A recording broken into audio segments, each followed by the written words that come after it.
Welcome to rhythm of learning. ഇന്നത്തെ ക്ലാസ്സിൽ നമ്മൾ പഠിക്കാൻ പോകുന്നത് കണ്ണൂർ എന്ന് പറയുന്ന ജില്ലയെ കുറിച്ചാണ്. അപ്പൊ ജില്ലകളെ കുറിച്ചുള്ള പഠനം നമ്മൾ തുടങ്ങി. കാസർഗോഡ് ജില്ല നമ്മൾ പഠിച്ചു കഴിഞ്ഞു കേട്ടോ. പിന്നെ അപ്പൊ ജില്ലകളെ കുറിച്ച് പറഞ്ഞപ്പോ ഞാൻ പറഞ്ഞിട്ടുണ്ട് നമ്മളിപ്പോ ഹിസ്റ്ററി പഠിച്ചു കഴിഞ്ഞതാണ്. അപ്പൊ ഹിസ്റ്ററിയിൽ പറഞ്ഞതോ മറ്റു ഫാക്ട്സുമായിട്ട് റിലേറ്റഡ് ആയിട്ട് പറഞ്ഞ കാര്യങ്ങളൊക്കെ പരമാവധി ഞാൻ ഇവിടെ അവോയ്ഡ് ചെയ്യും. കാരണം എല്ലാം കൂടി ഉൾപ്പെടുത്തുമ്പോൾ വലിയൊരു ക്ലാസ് ആയിട്ട് മാറും. പിന്നെ നിങ്ങളത് കേട്ടതാണ് അല്ലെങ്കിൽ പഠിച്ചതാണെന്നുള്ളത് കൊണ്ട് നിങ്ങൾക്ക് കൂടുതൽ ബോറടിക്കും കൂടെ ചെയ്യും. അപ്പൊ പരമാവധി അത്തരം കാര്യങ്ങൾ ഉൾപ്പെടുത്താതെ നമുക്ക് ഈ ക്ലാസ് മുന്നോട്ട് കൊണ്ടുപോകാം കേട്ടോ. അപ്പൊ കണ്ണൂർ ജില്ല 1957 ജാനുവരി 1 രൂപം കൊണ്ട ജില്ലയാണ്. അപ്പൊ കണ്ണൂർ എന്ന രൂപം കൊണ്ടെന്ന് പറയൂ. 1957 ജാനുവരി 1 രൂപം കൊണ്ട ജില്ലയാണ് കണ്ണൂർ ജില്ല. പണ്ട് കാലത്ത് നൗറ എന്നും എന്താണ് നൗറ എന്നും കാനാനൂർ എന്നും ഒക്കെ ഈ കണ്ണൂർ അറിയപ്പെട്ടിരുന്നു. അപ്പൊ പ്രാചീന കാലത്ത് നൗറ എന്നും കാനാനൂർ എന്നും പേരിലൊക്കെ അറിയപ്പെട്ടിരുന്ന കണ്ണൂർ ജില്ല ഒരു ജില്ലാ രൂപത്തിൽ രൂപം കൊണ്ടത് 1957 ജാനുവരി 1 ഇനി കേരളത്തില് ഈ കണ്ണൂരിനെ കുറിച്ച് പറയുമ്പോൾ കണ്ണൂരിന് കുറേയധികം വിശേഷണങ്ങൾ ഉണ്ട്. കണ്ണൂർ എന്ന് പറയുമ്പോൾ നമ്മുടെ മനസ്സിൽ ആദ്യം ഓടി വരിക തെയ്യാണ് അല്ലെ. അപ്പൊ തെയ്യങ്ങളുടെ നാട് എന്നറിയപ്പെടുന്ന പ്രദേശമാണ് കണ്ണൂര്. ഒരു തെയ്യം മ്യൂസിയം ഒക്കെ എവിടെയുണ്ട്? കണ്ണൂർ ജില്ലയിലുണ്ട്. അപ്പൊ തെയ്യങ്ങളുടെ നാട് എന്നറിയപ്പെടുന്ന ജില്ലയാണ് ഏത്? കണ്ണൂർ ജില്ല. എങ്ങനെ വിളിക്കണേ? തെയ്യങ്ങളുടെ നാട്. ഇനി അതുപോലെ തന്നെ തറികളുടെയും തിറകളുടെയും നാട് എന്നും ഇതറിയപ്പെടുന്നു. അപ്പൊ തെയ്യങ്ങളുടെ നാട് എന്നറിയപ്പെടുന്നു. ഒരു തെയ്യം മ്യൂസിയം ഉണ്ട്. തറികളുടെയും തിറകളുടെയും നാട്, തറികളുടെയും തിറകളുടെയും നാട് എന്നറിയപ്പെടുന്നതും ഏതന്നെയാണ്? കണ്ണൂർ തന്നെയാണ്. അപ്പൊ തിറയും പറഞ്ഞ പോലെ തന്നെ കൈത്തറികളുടെയും കലകളുടെയും നാട് എന്നും കണ്ണൂർ അറിയപ്പെടുന്നു. അപ്പൊ തറികളുടെയും തിറകളുടെയും നാടാണ്, കൈത്തറികളുടെയും കലകളുടെയും നാടാണ്. പ്രധാനപ്പെട്ട ഒരു കലയാണല്ലോ നമ്മൾ തെയ്യം, അത് നമ്മൾ പറഞ്ഞതാണ് അല്ലെ.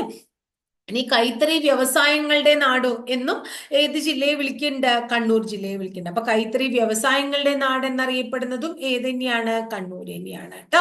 അപ്പൊ തെയ്യങ്ങളുടെ നാട് എന്നറിയപ്പെടുന്നു, തറികളുടെയും തിറകളുടെയും നാട് എന്നറിയപ്പെടുന്നു, കൈത്തറി വ്യവസായങ്ങളുടെ നാട് എന്നറിയപ്പെടുന്നു, കൈത്തറികളുടെയും അതുപോലെ കലയുടെയും നഗരം എന്നറിയപ്പെടുന്നതൊക്കെ കണ്ണൂർ ജില്ലയുടെ വിശേഷനാണ്. കൂടാതെ കേരളത്തിന്റെ കിരീടം, എന്താണ്? കേരളത്തിന്റെ കിരീടം എന്നറിയപ്പെടുന്നതും ഏത് ജില്ല തന്നെയാണ്? കണ്ണൂർ ജില്ല തന്നെയാണ്. അപ്പൊ കേരളത്തിലെ കിരീടം എന്നറിയപ്പെടുന്ന ജില്ല കൂടിയാണ് ഏത്? കണ്ണൂർ ജില്ല കേട്ടോ. ഇനി ഈ കണ്ണൂരിനെ കുറിച്ച് പറയുമ്പോൾ നമുക്ക് എല്ലാവർക്കും അറിയാം. ഇനി നമുക്ക് ഓരോരോ സ്ഥലങ്ങള്, ഓരോ പ്രത്യേകതകൾ നമുക്ക് പഠിക്കാം. അപ്പൊ വ്യവസായത്തെ കുറിച്ച് പറഞ്ഞു അല്ലെ. എന്ത് വ്യവസായമാണ്? കൈത്തറി വ്യവസായങ്ങളുടെ നാടാന്ന് നമ്മൾ പറഞ്ഞു. അപ്പൊ കൈത്തറി വ്യവസായം മാത്രല്ല, ബീഡി വ്യവസായത്തിന്റെ നാടും, കൈത്തറി വ്യവസായത്തിനും ബീഡി വ്യവസായത്തിനും പേരുകേട്ട സ്ഥലമാണ് ഏത്? കണ്ണൂർ ജില്ല. പ്രമുഖ സുഖവാസ കേന്ദ്രങ്ങളിൽ ഒന്നായ പൈതൽ മല സ്ഥിതി ചെയ്യുന്നതും എവിടെ തന്നെയാണ്? കണ്ണൂർ ജില്ലയിൽ തന്നെയാണ്. അപ്പൊ പൈതൽ മല എവിടെയാന്ന് ചോദിച്ചാൽ കണ്ണൂർ ജില്ലയിലാണ്. അപ്പൊ കണ്ണൂർ ജില്ലയെ കുറിച്ച് പഠിക്കുമ്പോൾ വേറൊരു കാര്യം നമ്മൾ പഠിക്കാറുണ്ട്. കണ്ണൂർ ജില്ലയിലെ ഒരു സ്ഥലമാണ് ഭരണശ്ശേരി കേട്ടോ. ഭരണശ്ശേരി പറഞ്ഞ സ്ഥലമുണ്ട് കണ്ണൂർ ജില്ലയില്. അവിടെയാണ് നമ്മുടെ കേരളത്തിലേക്ക് കന്റോൺമെന്റ് സ്ഥിതി ചെയ്യുന്നത്. അപ്പൊ കേരളത്തിലേക്ക് കന്റോൺമെന്റ് കാണപ്പെടുന്നത് കണ്ണൂർ ജില്ലയിൽ ഭരണശ്ശേരിയിലാണ്. എവിടെയാണ്? ഭരണശ്ശേരിയിലാണ്. അതുപോലെ തന്നെ വളരെ പ്രധാനപ്പെട്ട ഒരു സ്ഥലമാണ് ഏഴിമല നാവിക അക്കാദമി. ഏഷ്യയിലെ തന്നെ ഏറ്റവും വലിയ നാവിക അക്കാദമിയാണ് ഏത്? ഏഴിമല. അപ്പൊ ഏഷ്യയിലെ ഏറ്റവും വലിയ നാവിക അക്കാദമിയായ ഏഴിമല ഇവിടെ സ്ഥിതി ചെയ്യുന്നു. ഇന്ത്യൻ നാവികസേനയുടെ ഏറ്റവും വലിയ പരിശീലന കേന്ദ്രം, ഇന്ത്യൻ നാവികസേനയുടെ ഏറ്റവും വലിയ പരിശീലന കേന്ദ്രം എന്നറിയപ്പെടുന്നത് ഏഴിമലയാണ്. ഏഴിമല നാവിക അക്കാദമി ഇനോഗ്രേറ്റ് ചെയ്തത് ഡോക്ടർ മൻമോഹൻ സിംഗ് ആണ്. നമ്മുടെ മുൻ പ്രധാനമന്ത്രിയായിരുന്ന മൻമോഹൻ സിംഗ് ആണ്. അതുപോലെ 2019 പ്രസിഡന്റ്സ് കളർ ബഹുമതി ലഭിച്ച നാവിക യൂണിറ്റ് കൂടിയാണ് ഇന്ത്യൻ നേവൽ അക്കാദമി. അപ്പൊ 2019 പ്രസിഡന്റ്സ് കളർ ബഹുമതി ലഭിച്ചിട്ടുണ്ട്. ഇന്ത്യൻ നാവികസേനയുടെ ഏറ്റവും വലിയ പരിശീലന കേന്ദ്രമാണ്. ഏഷ്യയിലെ ഏറ്റവും വലിയ നാവിക അക്കാദമിയാണ് ഏഴിമല അല്ലെ. അത് എന്താ പറയുന്നത്? ഇനോഗ്രേറ്റ് ചെയ്തത് ഡോക്ടർ മൻമോഹൻ സിംഗ് ആണെന്ന് ഓർക്കണം. ഇനി ഈ കേരളത്തില് ഏറ്റവും കൂടുതൽ കടൽ തീരമുള്ള ജില്ല, നമ്മളിപ്പം ഈ കടൽ തീരം ഓൾറെഡി പഠിച്ചു കഴിഞ്ഞിട്ടുണ്ട്. അപ്പൊ മുഴുപ്പിലങ്ങാട് ബീച്ച് പഠിച്ചിട്ടുണ്ട്, ഡ്രൈവിംഗ് ബീച്ച് ആണെന്നൊക്കെ പറഞ്ഞു അല്ലെ, കേരളത്തിലേക ഡ്രൈവിംഗ് ബീച്ച് ആണെന്നൊക്കെ നമ്മൾ പഠിച്ചു കഴിഞ്ഞിട്ടുണ്ട്. അപ്പൊ കേരളത്തിൽ ഏറ്റവും കൂടുതൽ കടൽ തീരമുണ്ട്. ഇനി കേരളത്തിൽ ഏറ്റവും കൂടുതൽ കണ്ടൽ വനങ്ങളുള്ള ജില്ല. അപ്പൊ വനം എന്ന് പറയുന്ന ഒരു ടോപ്പിക് നമ്മൾ ഓൾറെഡി അപ്ലോഡ് ചെയ്തിട്ടുണ്ട്. കേരളത്തിലെ വനങ്ങളെ കുറിച്ച് ഡീറ്റെയിൽഡ് ആയിട്ട് നമ്മൾ പഠിച്ചിട്ടുണ്ട്. അപ്പൊ കണ്ടൽ വനങ്ങൾ കൂടുതലുള്ള ജില്ല ഏതാന്ന് ചോദിച്ചു കഴിഞ്ഞാലും ഏതന്നെയാ പറയാ, കണ്ണൂർ തന്നെയാണ്. കണ്ടൽ വനം മാത്രല്ല, പിന്നെ എന്താ പറയാ, വ്യവസായവും അല്ലെങ്കിൽ കൃഷിയൊക്കെ പറയുമ്പോ കശുവണ്ടി, ഏറ്റവും കൂടുതൽ കശുവണ്ടി ഉൽപാദനം കേട്ടോ, കശുവണ്ടി ഉൽപാദിപ്പിക്കുന്ന ജില്ല, പ്രൊഡക്ഷൻ നടക്കുന്നത് എവിടെയാന്ന് ചോദിച്ചു കഴിഞ്ഞിട്ടുണ്ടെങ്കിൽ നമ്മൾ എവിടെ പറയും, കണ്ണൂർ ജില്ലയാന്ന് പറയും കേട്ടോ. അപ്പൊ നമ്മൾ പറഞ്ഞു എന്താണ്, ഇനി ധർമ്മടം ദ്വീപ് എന്ന് പറയുന്ന ഒരു ദ്വീപുണ്ട്, വളരെ പ്രധാനമാണ്. അപ്പൊ ധർമ്മടം ദ്വീപ് എവിടെയാണെന്ന് പരീക്ഷയ്ക്ക് ചോദിച്ചിട്ടുണ്ട്. അപ്പൊ ധർമ്മടം ദ്വീപ് സ്ഥിതി ചെയ്യുന്നത് എവിടെയാന്ന് ചോദിച്ചാൽ കണ്ണൂർ ജില്ലയിലാന്ന് പറയും. അതുപോലെ തന്നെ പരീക്ഷകൾക്ക്, PSC പരീക്ഷകൾക്ക് വളരെ ഇഷ്ടപ്പെട്ടിട്ടുള്ള ഒരു ചോദ്യമാണ് സ്ത്രീ പുരുഷ അനുപാതം. നമ്മുടെ സ്ത്രീ പുരുഷ അനുപാതവും എപ്പോഴും പരീക്ഷയ്ക്ക് ചോദിക്കാറുണ്ട്, കൂടുതലും കുറവൊക്കെ എവിടെയാണ്. അപ്പൊ സ്ത്രീ പുരുഷ അനുപാതം ഏറ്റവും കൂടിയ ജില്ല ചോദിച്ചു കഴിഞ്ഞാൽ നമ്മൾ കണ്ണൂർ ജില്ല പറയും. കേരളത്തിൽ ഏറ്റവും കൂടുതൽ സ്ത്രീ പുരുഷ അനുപാതം കൂടിയ ജില്ല കണ്ണൂർ ജില്ലയാണ്. അതുപോലെ തന്നെ നമ്മുടെ പറശ്ശിനിക്കടവ് മുത്തപ്പനെ നമുക്ക് എല്ലാവർക്കും അറിയാം അല്ലെ, മുത്തപ്പന്റെ നാട് എന്നറിയപ്പെടുന്ന സ്ഥലമാണ് പറശ്ശിനിക്കടവ്. പറശ്ശിനിക്കടവ് അപ്പോ മുത്തപ്പൻ ക്ഷേത്രമുണ്ട്, അതുപോലെ തന്നെ പറശ്ശിനിക്കടവ് പാമ്പ് വളർത്തൽ കേന്ദ്രമുണ്ട്. അപ്പൊ അത് രണ്ടും കണ്ണൂർ ജില്ലയിലാണ്. പറശ്ശിനിക്കടവ് പാമ്പ് വളർത്തൽ കേന്ദ്രം, പറശ്ശിനിക്കടവ് മുത്തപ്പന്റെ നാട് അല്ലെ, ഒക്കെ കണ്ണൂർ ജില്ലയിലാണെന്ന് ഓർക്കണം. ഇനി നമ്മൾ കണ്ണൂർ ജില്ലയില് വാത്സല്യം എന്ന് പറയുന്ന ഒരു പദ്ധതി ആരംഭിക്കുകയുണ്ടായി. വളരെ പ്രധാനമാണ് വാത്സല്യം, കിരൺ, ഇതൊക്കെ കണ്ണൂർ ജില്ലയിൽ ഒന്ന് രണ്ട് പദ്ധതികളാണ്. ഈ പദ്ധതികളൊക്കെ പരീക്ഷയ്ക്ക് ചോദിച്ചിട്ടുണ്ട്, എന്താണെന്ന് നമ്മൾ മനസ്സിലാക്കണം. അതായത് കുട്ടികൾക്കെതിരെയുള്ള അതിക്രമങ്ങൾ ഉണ്ടല്ലോ, അത് തടയാൻ വേണ്ടി കേരള സർക്കാർ ആരംഭിച്ച ഒരു പദ്ധതിയാണ് വാത്സല്യം എന്ന് പറയുന്ന പദ്ധതി. ഈ വാത്സല്യം പദ്ധതി കേരളത്തിൽ 14 ജില്ലകളിൽ ആദ്യമായിട്ട് ആരംഭിച്ച ജില്ല ഏതാണെന്ന് ചോദിച്ചു കഴിഞ്ഞാൽ കണ്ണൂർ ജില്ല പറയും. അപ്പൊ കുട്ടികൾക്കെതിരെയുള്ള അതിക്രമങ്ങൾ തടയാൻ കേരള സർക്കാർ ആരംഭിച്ച വാത്സല്യം പദ്ധതി കേരളത്തിൽ ആദ്യമായിട്ട് ഇൻട്രൊഡ്യൂസ് ചെയ്തത് ഏത് ജില്ലയിലാണ്, കണ്ണൂർ ജില്ലയിലാണെന്ന് ഓർക്കുക. അതുപോലെ തന്നെ നമ്മുടെ കേരളത്തിന്റെ കണ്ണൂർ ജില്ലയുടെ ഒരു പ്രത്യേകത, 100% പ്രാഥമിക വിദ്യാഭ്യാസം നേടിയ ആദ്യത്തെ ജില്ലയാണ് കണ്ണൂര്. 100% പ്രാഥമിക വിദ്യാഭ്യാസം നേടിയ ആദ്യത്തെ ജില്ലയാണ് കണ്ണൂർ ജില്ല. അപ്പോ ആ 100% പ്രാഥമിക വിദ്യാഭ്യാസം നേടുക എന്ന ലക്ഷ്യത്തോടു കൂടി കേരള ഗവൺമെന്റ് ഒരു പദ്ധതി തുടങ്ങിയിട്ടുണ്ടായിരുന്നു. ആ പദ്ധതിയുടെ പേര് കിരൺ എന്നാണ്.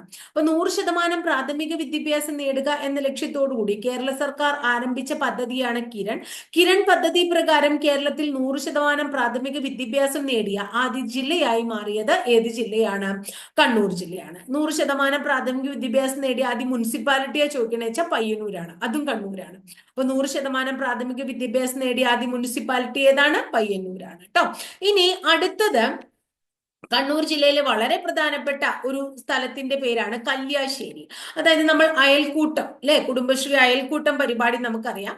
ആ അയൽക്കൂട്ടം പദ്ധതി ആദ്യമായിട്ട് കേരളത്തിൽ ആരംഭിച്ചത് കണ്ണൂർ ജില്ലയിൽ കല്യാശ്ശേരിയിലാണ്. അപ്പൊ കേരളത്തിൽ ആദ്യമായിട്ട് അയൽക്കൂട്ടം പദ്ധതി ആരംഭിച്ചത് കല്യാശ്ശേരിയിലാണ്. കൂടാതെ ആദ്യമായി വികേന്ദ്രീയ ആസൂത്രണം ആരംഭിച്ച പഞ്ചായത്ത് ഏത് എന്ന് ചോദിച്ചു കഴിഞ്ഞാലും കല്യാശ്ശേരി പഞ്ചായത്താണ്. അപ്പൊ ആദ്യമായിട്ട് അയൽക്കൂട്ടം സംഘടിപ്പിച്ച പഞ്ചായത്ത്, കൂടാതെ ആദ്യമായി വികേന്ദ്രീയ ആസൂത്രണം സംഘടിപ്പിച്ച പഞ്ചായത്ത്, രണ്ടും ചോദിക്കുകയാണെങ്കിൽ കണ്ണൂർ ജില്ലയിലെ കല്യാശ്ശേരി പഞ്ചായത്തിന്റെ പേരാണ് നമ്മൾ പറയേണ്ടത്. ഇനി അടുത്തത് നമ്മൾക്ക് സമ്പൂർണ്ണ സാക്ഷരത, കേരളത്തിലെ എല്ലാ ആൾക്കാർക്കും സമ്പൂർണ്ണ സാക്ഷരത നേടാൻ വേണ്ടി നമ്മൾ ആരംഭിച്ച ഒരു പദ്ധതിയാണ് അക്ഷര നഗരം. അങ്ങനെ സമ്പൂർണ്ണ സാക്ഷരത നേടിയ ഇന്ത്യയിലെ ആദ്യത്തെ പട്ടണമായിട്ട് കോട്ടയം പട്ടണം മാറിയെന്ന് നമ്മൾ പഠിച്ചിട്ടുണ്ട് അല്ലെ. അക്ഷര നഗരം പദ്ധതി പ്രകാരം ഇന്ത്യയിൽ ആദ്യമായി സമ്പൂർണ്ണ സാക്ഷരത നേടിയ പട്ടണമാണ് കോട്ടയം. അങ്ങനെ അക്ഷര നഗരം പദ്ധതി പ്രകാരം സമ്പൂർണ്ണ സാക്ഷരത നേടിയ കേരളത്തിൽ ആദ്യത്തെ പഞ്ചായത്ത് ഏതാന്ന് ചോദിച്ചു കഴിഞ്ഞാൽ കണ്ണൂർ ജില്ലയിലെ കരിവള്ളൂർ പഞ്ചായത്താണ്. അപ്പൊ അക്ഷര നഗരം പദ്ധതി പ്രകാരം കേരളത്തിൽ ആദ്യമായിട്ട് സമ്പൂർണ്ണ സാക്ഷരത നേടിയ പഞ്ചായത്ത് കരിവള്ളൂർ പഞ്ചായത്ത്. നമ്മൾ വേറൊരു കാര്യം പറഞ്ഞു, കിരൺ പദ്ധതി പ്രകാരം കേരളത്തിൽ ആദ്യമായിട്ട് സമ്പൂർണ്ണ പ്രാഥമിക വിദ്യാഭ്യാസം നേടിയ ജില്ല ഏതാണ്, കണ്ണൂർ ജില്ല. അതുപോലെ പ്രാഥമിക വിദ്യാഭ്യാസം നേടിയ ആദ്യ മുനിസിപ്പാലിറ്റി പയ്യന്നൂർ മുനിസിപ്പാലിറ്റി. അക്ഷരനഗരം പദ്ധതി പ്രകാരം ആദ്യമായി സമ്പൂർണ്ണ സാക്ഷരത നേടിയ പഞ്ചായത്ത് കരിവള്ളൂർ പഞ്ചായത്ത്. ഇനി പറയാണ്, തദ്ദേശ സ്വയംഭരണ സ്ഥാപനങ്ങളിലേക്ക് തെരഞ്ഞെടുപ്പുകൾ നടത്തും. ആ തെരഞ്ഞെടുപ്പുകൾ നടത്തുമ്പോൾ തിരിച്ചറിയൽ കാർഡ് നിർബന്ധം ആണ്, അല്ലെങ്കിൽ നിർബന്ധമായിട്ടും തെരഞ്ഞെടുപ്പിന് തിരിച്ചറിയൽ കാർഡ് വേണം എന്ന ഒരു നിയമം കൊണ്ടുവന്ന കേരളത്തിലെ ആദ്യത്തെ മുനിസിപ്പാലിറ്റി മട്ടന്നൂർ മുനിസിപ്പാലിറ്റിയാണ്. അപ്പൊ തദ്ദേശ സ്വയംഭരണ സ്ഥാപനങ്ങളിലേക്കുള്ള തെരഞ്ഞെടുപ്പിൽ തിരിച്ചറിയൽ കാർഡ് നിർബന്ധമാക്കിയ കേരളത്തിലെ ആദ്യ മുനിസിപ്പാലിറ്റി ഏത് എന്ന് ചോദിച്ചു കഴിഞ്ഞാൽ ഉത്തരം നമ്മൾ എന്ത് പറയും? മട്ടന്നൂർ മുനിസിപ്പാലിറ്റിയാണ് എന്ന് പറയും. വളരെ പ്രധാനമാണ്, ശ്രദ്ധിച്ച് പഠിക്കുക കേട്ടോ. അതുപോലെ കേരളത്തില് ആദ്യമായിട്ട് ഒരു റോബോട്ടിക് റെസ്റ്റോറന്റ് കൊണ്ടുവന്നു. കണ്ണൂർ ജില്ലയിൽ അത്ര കേരളത്തിൽ ആദ്യമായിട്ട് റോബോട്ടിക് റെസ്റ്റോറന്റ് എവിടെയാ കൊണ്ടുവന്നതെന്ന് ചോദിച്ചാൽ നമ്മൾ എവിടെയാ പറയാ? കണ്ണൂർ ജില്ലയിലാണെന്ന് പറയും. ഇനി എന്താ പറയുന്നത്? കേരളത്തിലെ ആദ്യത്തെ ജയിൽ മ്യൂസിയം എവിടെ തുടങ്ങി? കണ്ണൂർ സെൻട്രൽ ജയിലുണ്ട്, അത് നമുക്കറിയാം. അപ്പൊ കണ്ണൂർ സെൻട്രൽ ജയിലിലാണ് കേരളത്തിലെ ആദ്യത്തെ ജയിൽ മ്യൂസിയം തുടങ്ങിയത്. അപ്പൊ കേരളത്തിലെ ആദ്യത്തെ ജയിൽ മ്യൂസിയം ആരംഭിച്ചത് കണ്ണൂർ സെൻട്രൽ ജയിലിലാണ് എന്ന് ഓർത്തു വെക്കുക. ഇനി അടുത്തത് അതുപോലെ തന്നെ എന്താ പറയാ, ബ്യൂട്ടി പാർലർ തുടങ്ങിയ സെൻട്രൽ ജയിലും കണ്ണൂർ സെൻട്രൽ ജയിലാത്രേ. തടവുകാരുടെ നേതൃത്വത്തില് കേരളത്തിൽ ആദ്യമായിട്ട് ബ്യൂട്ടി പാർലർ ആരംഭിച്ചതും എവിടെയാണ്? കണ്ണൂർ സെൻട്രൽ ജയിലിലാണ്. അപ്പൊ ജയിൽ മ്യൂസിയം കൊണ്ടുവന്നു കണ്ണൂർ സെൻട്രൽ ജയിലിൽ, ബ്യൂട്ടി പാർലർ ഒക്കെ തുടങ്ങിയതും കണ്ണൂർ സെൻട്രൽ ജയിലിലാണ് അല്ലെ. ഇനി അടുത്തത് ദ ആംഫിബിയൻ എന്ന പേരിൽ ഇന്ത്യയിൽ ആദ്യമായിട്ട് ഒരു ഓപ്പൺ ജിം ആരംഭിച്ചത് പയ്യമ്പലം ബീച്ചിലാണ്. ദ ആംഫിബിയൻ എന്ന പേരിൽ. അപ്പൊ എന്താണ് ദ ആംഫിബിയൻ എന്ന് ചോദിച്ചു കഴിഞ്ഞാൽ, ദ ആംഫിബിയനും കണ്ണൂർ ജില്ലയിലും തമ്മിലുള്ള ബന്ധം എന്ത്? കണ്ണൂർ ജില്ലയില് ദ ആംഫിബിയൻ എന്ന് പറയുന്ന ഒരു എന്താ പറയുന്നത് ഓപ്പൺ ജിം ഉണ്ട്. അത് തുടങ്ങിയത് പയ്യമ്പലം ബീച്ചിലാണ് എന്ന് ഓർത്തു വെക്കുക. അപ്പൊ പയ്യമ്പലം ബീച്ചിനെ കുറിച്ച് പറഞ്ഞു നമ്മൾ. പയ്യമ്പലം ബീച്ചിന്റെ വേറൊരു പ്രത്യേകത എന്താ അറിയോ നിങ്ങൾക്ക്?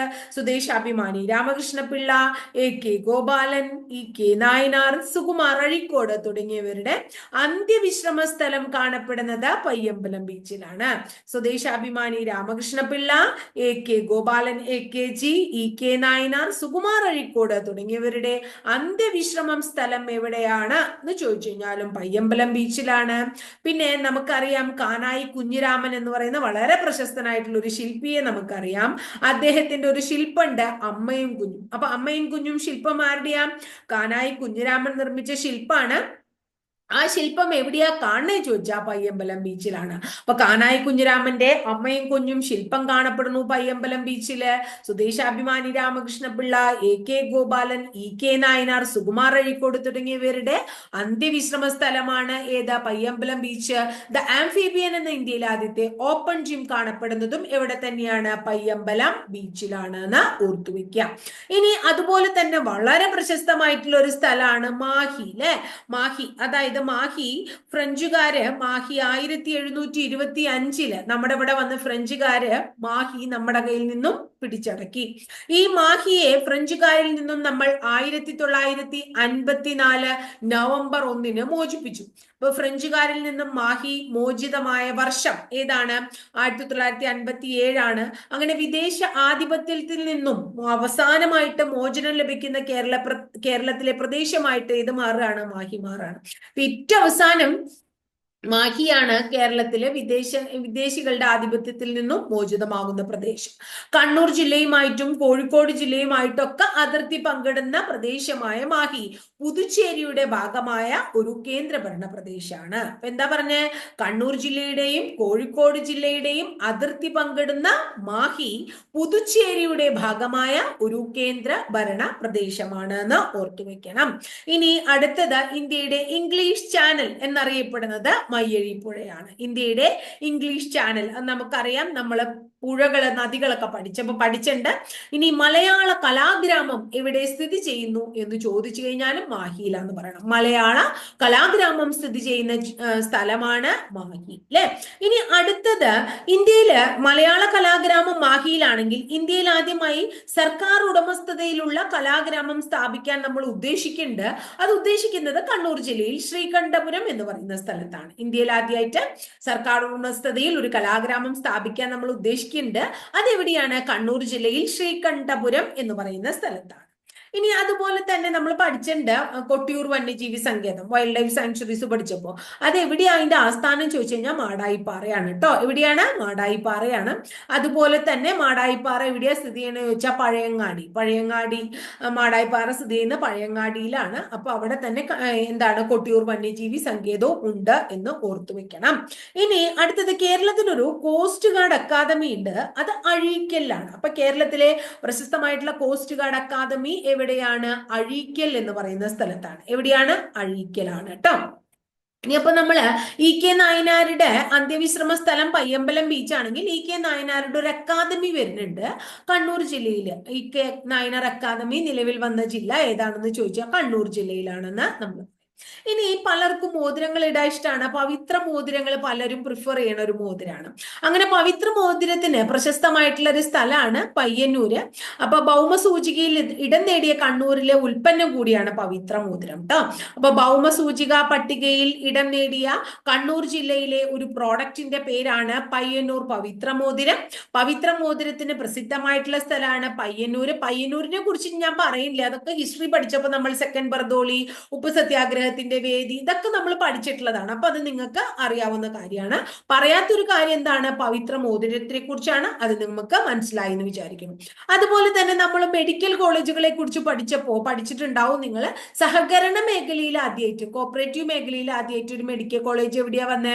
പരിയാരത്താണ്. പരിയാരം എവിടെയാണ്? കണ്ണൂർ ജില്ലയിലാണ്. അപ്പൊ സഹകരണ മേഖലയിലെ ആദ്യ മെഡിക്കൽ കോളേജ് കേരളത്തിൽ നിലവിൽ വന്നത് കണ്ണൂർ ജില്ലയിലാണ്, പരിയാരം എന്ന് പറയുന്ന സ്ഥലത്ത്. പരിയാരം മെഡിക്കൽ കോളേജ് ഓർത്തു വെക്കണം കേട്ടോ. ഇനി കേരളത്തില് പലിശയില്ലാത്ത ഒരു ബാങ്ക് ഉണ്ട്, പലിശരഹിത ബാങ്ക് ഉണ്ട്. കേരളത്തിൽ ആദ്യത്തെ പലിശരഹിത ബാങ്ക് എവിടെയാ നിലവിൽ വന്നത് എന്ന് ചോദിച്ചു കഴിഞ്ഞാൽ കണ്ണൂർ ജില്ലയിലാണ്. ഹലാൽ ഫായ്ദ.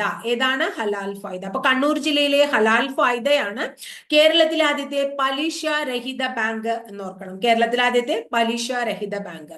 ഇനി അടുത്തത് കണ്ണൂർ ജില്ലയില് ഒരു ജലവൈദ്യുത പദ്ധതി നമ്മൾ ഉദ്ദേശിക്കേണ്ട. ജലവൈദ്യുത പദ്ധതിയുടെ പേര് പഴശ്ശി സാഗർ ചെറുകിട ജലവൈദ്യുത പദ്ധതി. അപ്പൊ പഴശ്ശി സാഗർ ചെറുകിട ജലവൈദ്യുത പദ്ധതി എവിടെ സ്ഥിതി ചെയ്യുന്നു എന്ന് ചോദിച്ചു കഴിഞ്ഞാൽ, അല്ലെങ്കിൽ നിലവിൽ വരാൻ പോകുന്നു, അങ്ങനെയൊക്കെ ചോദിച്ചു കഴിഞ്ഞാൽ കണ്ണൂർ ജില്ലയിലാണ് എന്ന് പറയണം. അതായത് എവിടെ സ്ഥിതി ചെയ്യുന്നു ചോദിക്കില്ല, നിലവിൽ വരാൻ പോകുന്നത് എവിടെ, വരുന്നത് എവിടെയെന്ന് ചോദിച്ചാൽ കണ്ണൂർ ജില്ലയിലാണ്. കണ്ണൂർ ജില്ലയിലല്ലേ വളരെ പ്രശസ്തമായിട്ടുള്ള നമ്മുടെ ഒരു കണ്ണൂർ അന്താരാഷ്ട്ര വിമാനത്താവളം ഉള്ളത്? 2018 പിണറായി വിജയനും സുരേഷ് പ്രഭുവും കൂടെ ഉദ്ഘാടനം ചെയ്ത കേരളത്തിലെ പൊതു സ്വകാര്യ സംയുക്ത സംരംഭമായിട്ട് ഉള്ള കണ്ണൂർ ഇന്റർനാഷണൽ എയർപോർട്ട് കേട്ടിട്ടുണ്ടാവും അല്ലെ? കേന്ദ്ര സർക്കാരിന്റെ ഉഡാൻ പദ്ധതിയിൽ ഉൾപ്പെട്ട വിമാനത്താവളം കൂടിയാണ് കണ്ണൂർ ഇന്റർനാഷണൽ എയർപോർട്ട്. ഏത് പദ്ധതി? ഉഡാൻ പദ്ധതി. കേരളത്തിലെ രണ്ടാമത്തെ ഗ്രീൻഫീൽഡ് എയർപോർട്ട് കൂടിയാണ്. കേരളത്തിലെ രണ്ടാമത്തെ ഗ്രീൻഫീൽഡ് എയർപോർട്ടാണ്. ഒരു പൊതു സ്വകാര്യ സംയുക്ത സംരംഭമാണ്. സെൻട്രൽ ഗവൺമെന്റിന്റെ ഉഡാൻ പദ്ധതിയിൽ ഉൾപ്പെട്ടിട്ടുള്ള പ്രോജക്റ്റ് ആണ്. 2018 പിണറായി വിജയനും സുരേഷ് പ്രഭുവും ചേർന്നാണ് അത് ഉദ്ഘാടനം ചെയ്തത്. മൂർക്കൻ പറമ്പ്, മട്ടന്നൂരിലെ, കണ്ണൂർ ജില്ലയിൽ മട്ടന്നൂരിലെ മൂർക്കൻ പറമ്പിലാണ് ഈ ഇന്റർനാഷണൽ എയർപോർട്ട് കാണപ്പെടുന്നത്. കണ്ണൂർ ജില്ലയിൽ മട്ടന്നൂരിലെ മൂർക്കൻ പറമ്പ് എന്ന് പറയുന്ന സ്ഥലത്താണ് ഇത് കാണപ്പെടുന്നത് എന്ന് ഓർത്തുവെക്കാം. നമ്മുടെ കേരളത്തിലെ നാലാമത്തെ അന്താരാഷ്ട്ര വിമാനത്താവളമാണ്. കേരളത്തിലെ നാലാമത്തെ അന്താരാഷ്ട്ര വിമാനത്താവളമാണ് ലാർസൻ ആൻഡ് ടാർബോ. കേട്ടിട്ടുണ്ടാവും നിങ്ങൾ, ലാർസൻ ആൻഡ് ടോർബോ. ആ കമ്പനിയാണ്, ലാർസൻ ആൻഡ് ടോർബോ എന്ന കമ്പനിയാണ്, കൺസ്ട്രക്ഷൻ കമ്പനിയാണ് കണ്ണൂർ അന്താരാഷ്ട്ര വിമാനത്താവളവുമായിട്ട് അതിന്റെ നിർമ്മാണവുമായി ബന്ധപ്പെട്ടിട്ടുള്ള കമ്പനി എന്നും കൂടി നമ്മൾ ഓർത്തു വെക്കാം. ഇനി അതുപോലെ തന്നെ നമുക്ക് എല്ലാവർക്കും പരിചയമുള്ള ഒരാളാണ് കീലേരി കുഞ്ഞിക്കണ്ണൻ. പലപ്പോഴും പരീക്ഷയ്ക്ക് ചോദിച്ചിട്ടുള്ള ഒരാളാണ് അദ്ദേഹം. കേരള സർക്കസിന്റെ പിതാവ്, മലബാർ സർക്കസിന്റെ പിതാവ് എന്ന പേരിലൊക്കെ പ്രശസ്തനാണ്. അപ്പൊ നമ്മുടെ ഇന്ത്യയിലെ തന്നെ സർക്കസിന്റെ ജന്മദേശം എന്നറിയാം അറിയപ്പെടുന്നത് തലശ്ശേരിയാണ്. വളരെ പ്രധാനപ്പെട്ട ഒരു ചോദ്യമാണ്. നമ്മുടെ സർക്കസിന്റെ ജന്മദേശം എന്നറിയപ്പെടുന്ന പ്രദേശം തലശ്ശേരിയാണ് കേട്ടോ. സർക്കസിന്റെ ജന്മദേശം മാത്രമല്ല, ഇന്ത്യയിലെ ആദ്യത്തെ ജിംനാസ്റ്റിക് പരിശീലന കേന്ദ്രവും തലശ്ശേരിയിലാണ്. അപ്പൊ ഇന്ത്യൻ സർക്കസിന്റെ ജന്മസ്ഥലം, ഇന്ത്യയിലെ ആദ്യത്തെ ജിംനാസ്റ്റിക് പരിശീലന കേന്ദ്രം ഒക്കെ എവിടെയാണ്? തലശ്ശേരിയാണ് എന്ന് ഓർത്തുവെക്കാം. അതുപോലെ തന്നെ ജീവിച്ചിരിക്കെ ഇന്ത്യയിൽ ആദ്യമായിട്ട് നമ്മുടെ ശ്രീനാരായണ ഗുരുവിന്റെ ഒരു പ്രതിമ സ്ഥാപിക്കുകയുണ്ടായി. അത് കണ്ണൂർ ജില്ലയിലെ തലശ്ശേരിയിൽ തന്നെയാണ് പ്രതിമ സ്ഥാപിച്ചത്. ഇനി പഴശ്ശി വിപ്ലവം നമ്മൾ പഠിക്കും. പുരളിമല കേട്ടിട്ടില്ലേ നമ്മള്? ആ പഴശ്ശി വിപ്ലവം നടന്ന പുരളിമലയും തലശ്ശേരിയിലാണ്. അപ്പൊ സർക്കസിന്റെ ജന്മദേശം തലശ്ശേരിയാണ്. ജിംനാസ്റ്റിക് പരിശീലന കേന്ദ്രം തലശ്ശേരിയാണ്. ജീവിച്ചിരിക്കെ തന്നെ ഇന്ത്യയിൽ ആദ്യമായിട്ട് ശ്രീനാരായണ ഗുരുവിന്റെ പ്രതിമ സ്ഥാപിച്ചത് തലശ്ശേരിയിലാണ്. പഴശ്ശി വിപ്ലവങ്ങൾക്ക് സാക്ഷ്യം വഹിച്ച പുരളിമലയും തലശ്ശേരിയിലാണ്. ഇനി കേരളത്തിൽ ആദ്യമായിട്ട് ഒരു ബേക്കറി തുടങ്ങിയതും തലശ്ശേരിയിലാണ്. കേരളത്തിൽ ആദ്യത്തെ ബേക്കറി ആരംഭിച്ചത് തലശ്ശേരിയാണ്. അപ്പൊ നമ്മൾ വേറൊരു കാര്യം പറയണം, 3 സീകളുടെ നാട് എന്ന് വിളിക്കുന്നത് തലശ്ശേരിയാണ്. അതില് കേക്കും ക്രിക്കറ്റും സർക്കസുമാണ്. 3 സീകളുടെ നഗരം, 3 സീകളുടെ നാട്, ലാൻഡ് ഓഫ് 3 സീസ്, 3 സീകളുടെ നാട്, കേക്ക് ക്രിക്കറ്റ് ആൻഡ് സർക്കസ്, ഇതറിയപ്പെടുന്നത് തലശ്ശേരിയാണ് കേട്ടോ. അപ്പൊ ഇത്രയും കുറെ തലശ്ശേരിയെ കുറിച്ച് പറഞ്ഞപ്പോ തലശ്ശേരിയുടെ സ്ഥാപകനെ കുറിച്ചൊന്ന് പഠിക്കൂ. എഡ്വേർഡ് ബ്രന്നൻ എന്ന് പറയുന്ന വ്യക്തിയാണ് തലശ്ശേരി സ്ഥാപിക്കുന്നത്. അപ്പൊ തലശ്ശേരി നഗരത്തിന്റെ സ്ഥാപകൻ എഡ്വേർഡ് ബ്രന്നൻ എന്ന് പറയുന്ന വ്യക്തിയാണ്. അപ്പൊ കേക്ക് ക്രിക്കറ്റ് സർക്കസ് പറഞ്ഞു, സർക്കസിനെ കുറിച്ചും നമ്മൾ പറഞ്ഞു, ബേക്കറിയെ കുറിച്ചും പറഞ്ഞു. ഇനി ക്രിക്കറ്റിനെ കുറിച്ച് പറയണം. കേരളത്തിൽ ആദ്യമായിട്ട് ക്രിക്കറ്റ് മത്സരം നടന്നതും ക്രിക്കറ്റ് ക്ലബ്ബ് രൂപം കൊണ്ടതും തലശ്ശേരിയിലാണ്. അതുകൊണ്ടാണ് 3 സീകളുടെ നാട് എന്ന് തലശ്ശേരിയെ വിളിക്കുന്നത്, കേക്കും ക്രിക്കറ്റും സർക്കസും. ഇനി എന്താ പറയാ, തലശ്ശേരി ഇത്രയും പ്രസിദ്ധമായിട്ടുള്ള സ്ഥലമല്ലേ തലശ്ശേരി. അതുകൊണ്ട് തന്നെ യൂറോപ്യക്കാരൊക്കെ, യൂറോപ്യൻ രേഖകളിലൊക്കെ കേരളത്തിലെ പാരീസ് എന്ന് എന്തിനെ വിളിക്കുന്നുണ്ട്, ഇത്രേ തലശ്ശേരിയെ വിളിക്കുന്നുണ്ട്. അപ്പൊ കേരളത്തിലെ പാരീസ് എന്ന അപരനാമത്തിൽ അറിയപ്പെടുന്നതും ഏത് തന്നെയാണെന്ന് ഓർക്കുക, തലശ്ശേരി തന്നെയാണ് എന്ന് ഓർത്തു വയ്ക്കുക. ക്ലിയർ ആയില്ലോ? ഇനി നെക്സ്റ്റ് നമ്മൾ പറയുന്നത് എന്താന്ന് വെച്ചിട്ടുണ്ടെങ്കിൽ ഒന്ന് രണ്ട് അമ്പലങ്ങൾ, ഒന്ന് നമ്മൾ പറഞ്ഞതാണ്, അതായത് എന്താ പറയാ, അമ്പലങ്ങൾ, പറശ്ശിനിക്കടവ്, അതൊക്കെ നമ്മൾ പറഞ്ഞതാണ്. എന്നാലും നമ്മൾ പറയണത് എന്താ വെച്ചാൽ വടക്കൻ കേരളത്തില്, അതും കൂടി ഒന്ന് ഓർത്തു വെക്കണം നിങ്ങൾ.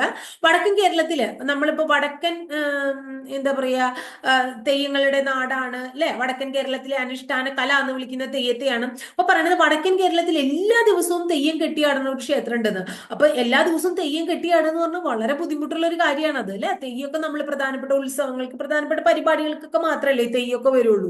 അപ്പൊ ഇവിടെ പറയണത് എന്താ വെച്ചാൽ എല്ലാ ദിവസവും തെയ്യം കെട്ടിയാടുന്ന ഒരു ക്ഷേത്രമേ ഉള്ളൂ, അതാ പറശ്ശിനിക്കടവ് ക്ഷേത്രമാണ്. എല്ലാ ദിവസവും തെയ്യം കെട്ടിയാടുന്ന ക്ഷേത്രം. ഇനിയോ സ്ത്രീകൾ തെയ്യം കെട്ടിയാടുന്ന ഏക ക്ഷേത്രം, കേരളത്തില് സ്ത്രീകൾ തെയ്യം കെട്ടിയാടുന്ന ഏക ക്ഷേത്രം ഏതാണ്?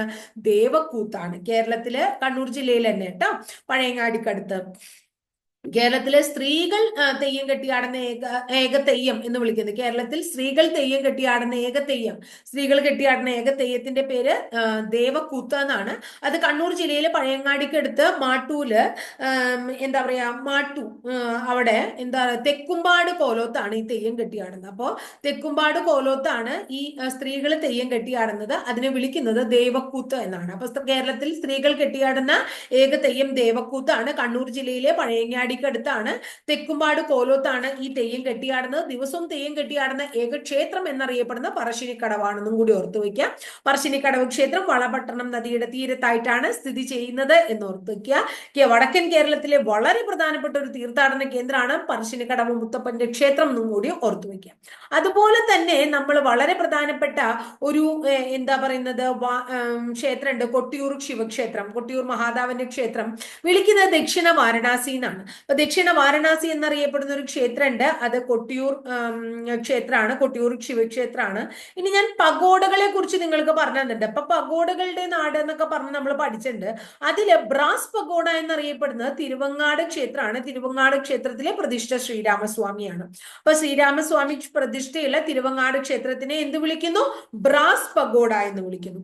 ഇവിടെ ഇനി നിങ്ങൾക്ക് ഒരു ക്ഷേത്രത്തിൽ കൂടി പരിചയമുണ്ട്, തലശ്ശേരി ജഗന്നാഥ ക്ഷേത്രം. ശ്രീനാരായണ ഗുരു മലബാറില് പ്രതിഷ്ഠ നടത്തിയത് തലശ്ശേരി ജഗന്നാഥ ക്ഷേത്രം നമ്മൾ ശ്രീനാരായണ ഗുരു പഠിക്കുമ്പോൾ പഠിക്കില്ലേ. അപ്പൊ ശ്രീനാരായണ ഗുരു ആദ്യമായി മലബാറിൽ ക്ഷേത്ര പ്രതിഷ്ഠ നടത്തിയത് തലശ്ശേരിയിലാണ്. ഇത്രയും കൂടി ഓർത്തു വയ്ക്കുക കേട്ടോ. ഇനി പ്രധാനപ്പെട്ട കുറച്ച് സ്ഥലങ്ങളുണ്ട്, വളരെ പ്രധാനമാണ്. ഒന്ന് മലബാർ ക്യാൻസർ സെന്റർ, അത് തലശ്ശേരിയിലാണ്. ദിനേശ് ബീഡി നമ്മൾ നേരത്തെ പറഞ്ഞതാണ്, കണ്ണൂരാണ്. റബ്കോ, അതുപോലെ റബ്കോന്റെ ആസ്ഥാനം കണ്ണൂരാണ്. റബ്കോന്റെ ആസ്ഥാനം ചോദിച്ചു കഴിഞ്ഞാൽ കണ്ണൂരാണ്. ഇനി തുടങ്ങിയപ്പോൾ മലബാർ യൂണിവേഴ്സിറ്റി എന്ന പേരിൽ തുടങ്ങി, ഇപ്പോൾ കണ്ണൂർ യൂണിവേഴ്സിറ്റി എന്ന പേരിൽ അറിയപ്പെടുന്ന കണ്ണൂർ യൂണിവേഴ്സിറ്റിയുടെ ആസ്ഥാനം കണ്ണൂർ ജില്ലയിൽ മാങ്ങാട്ടുപറമ്പ് എന്ന് പറയുന്ന സ്ഥലമാണ്. അതുപോലെ തന്നെ നമ്മൾ പന്നിയൂർ 1, 2, 3 എന്നൊക്കെ പറഞ്ഞ പന്നിയൂർ 7 വരെ നമ്മുടെ കുരുമുളകിന്റെ അത്യുൽപാദന ശേഷിയുള്ള വിത്തിനങ്ങൾ പഠിക്കും അല്ലെ. ആ കുരുമുളക് ഗവേഷണ കേന്ദ്രവും പന്നിയൂർ തന്നെയാണ് സ്ഥിതി ചെയ്യുന്നത്.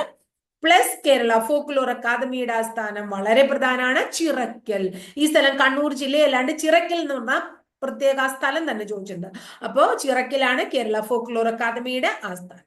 ഇനി അമൃതവർഷിണി എന്ന് പറയുന്ന ഒരു പ്രോജക്റ്റ് കേരള സർക്കാർ കൊണ്ടുവരണ്ടായി. കണ്ണൂർ ജില്ലയിലെ ജലസംരക്ഷണത്തിനായി ആരംഭിച്ചൊരു പദ്ധതിയാണ് അമൃതവർഷിണി. കണ്ണൂർ ജില്ലയിൽ ജലസംരക്ഷണത്തിനായി കൊണ്ടുവന്നതാണ് അമൃതവർഷിണി, ഓർക്കുക. അതുപോലെ AKGയുടെ ജീവചരിത്രം, ജീവിതത്തിലെ പ്രധാന സംഭവങ്ങൾ ഒക്കെ ചിത്രീകരിക്കാൻ വേണ്ടിയിട്ട് ഒരു മ്യൂസിയം നിലവിൽ വരാൻ പോവുകയാണ്. കണ്ണൂർ ജില്ലയിൽ സ്ഥലം ധർമ്മടത്താണ്. അപ്പൊ കണ്ണൂർ ജില്ലയിൽ ധർമ്മടത്ത് അങ്ങനെ ഒരു മ്യൂസിയവും വരാൻ പോവുകയാണ്. അതുപോലെ പൈതൽ മല എവിടെയാ, പുരളിമല എവിടെയാ, ഏഴിമല എവിടെയാ എന്നൊക്കെ ചോദിച്ചാൽ ഇങ്ങനെയൊക്കെ കുറെ മലകളുണ്ട്. ഇതൊക്കെ എവിടെയാ ചോദിച്ചാൽ നമ്മൾ ഏത് ജില്ല പറയണം? കണ്ണൂർ ജില്ല പറയണം കേട്ടോ. ഇനി അന്താരാഷ്ട്ര Ayurveda research institute, international ayurvedic research institute കേരളത്തിൽ എവിടെ സ്ഥാപിക്കാൻ ഉദ്ദേശിക്കുന്നു എന്ന് ചോദിച്ചു കഴിഞ്ഞാലും കണ്ണൂർ ജില്ലയിലാണ്. കണ്ണൂർ ജില്ലയിൽ പ്ലേസിന്റെ പേര് കല്യാട് എന്നാണ്. കണ്ണൂർ ജില്ലയിൽ കല്യാടാണ് ഈ സംഭവം നിലവിൽ വരുന്നത്. അപ്പൊ ഇത്രയാണ് കേരളത്തിൽ കണ്ണൂർ ജില്ലയെ കുറിച്ച്. അത്യാവശ്യം നന്നായിട്ട് തന്നെ നമ്മൾ പറഞ്ഞിട്ടുണ്ട്. ഇനി ഇവിടെ പറയാത്ത കുറെ കാര്യങ്ങൾ നമ്മൾ ഫാക്ട്സ് പഠിച്ചപ്പോഴും ഹിസ്റ്ററി പഠിച്ചപ്പോഴൊക്കെ പഠിച്ചിട്ടുള്ളതാണ്. അതുകൊണ്ടാണ് അതൊന്നും ഞാൻ ഉൾക്കൊള്ളിക്കാത്തത്. കാരണം കുറെ പറയുമ്പോൾ നിങ്ങൾക്കും ബോറടിക്കും. ഇതിപ്പോ സ്ഥലങ്ങളുടെ പേരുകളും അങ്ങനെ പറയുമ്പോൾ നമുക്ക് കുറച്ചൊരു ബുദ്ധിമുട്ടാവും പഠിക്കാൻ. അപ്പൊ ഇത്രയും പറഞ്ഞ് ഇന്നത്തെ ക്ലാസ് കണ്ണൂർ ജില്ലയുടെ ക്ലാസ് നിർത്താണ്. അടുത്ത ബാക്കിയുള്ള 12 ജില്ലകൾ നമ്മൾ വഴിയെ പഠിക്കുന്നതായിരിക്കും. അപ്പൊ ക്ലാസ് ഇഷ്ടപ്പെട്ടുവെങ്കിൽ നിങ്ങളുടെ കൂട്ടുകാർക്കൊന്ന് ഷെയർ ചെയ്ത് കൊടുക്കൂ. ആദ്യമായിട്ട് ചാനൽ കാണുന്ന കുട്ടികളാണെങ്കിൽ ചാനൽ ഒന്ന് സബ്സ്ക്രൈബ് ചെയ്യൂ. ഞാൻ ഓരോ ദിവസം ഇടുന്ന വീഡിയോസ് കൃത്യമായിട്ട് നോട്ടിഫിക്കേഷൻ രൂപത്തിൽ ലഭിക്കാൻ നിങ്ങളെ അത് സഹായിക്കും കേട്ടോ. അപ്പൊ ഇനി ക്ലാസ് ഇഷ്ടപ്പെട്ടു വെച്ചാൽ തീർച്ചയായിട്ടും നിങ്ങളുടെ കൂട്ടുകാർക്കൊന്ന് മാക്സിമം ഷെയർ ചെയ്ത് കൊടുക്കും കൂടെ വേണം കേട്ടോ. അപ്പൊ അടുത്ത ദിവസം വളരെ നല്ലൊരു ടോപ്പിക്കുമായി നമുക്ക് വീണ്ടും കാണാം കേട്ടോ.